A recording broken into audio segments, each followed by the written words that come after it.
इतना इनको खौफ है कि इमरान खान किसी तरह इलेक्शन से बाहर किया जाए, क्योंकि वो डर लगा हुआ है कि इलेक्शन में आ गया तो हार जाएंगे। तो इनकी पूरी कोशिश होती है कि हर कोई मौका ना जाए कि किसी तरह उसको डिस्क्वालीफाई किया, जेल में डालें।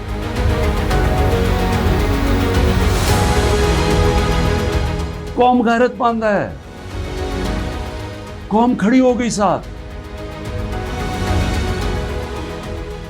ये सियासी तौर पे नहीं मैं कर रहा, मैं एक वो पाकिस्तानी हूं जो इस मुल्क के जो ख्वाब था मैं उसमें बिलीव करता हूं कि ला इलाहा इल्लल्लाह, कोई नहीं है खुदा सिवाय अल्लाह के। मैं कोई किसी की गुलामी नहीं करने के लिए तैयार, कोई फिक्र नहीं है मुल्क किधर जा रहा है,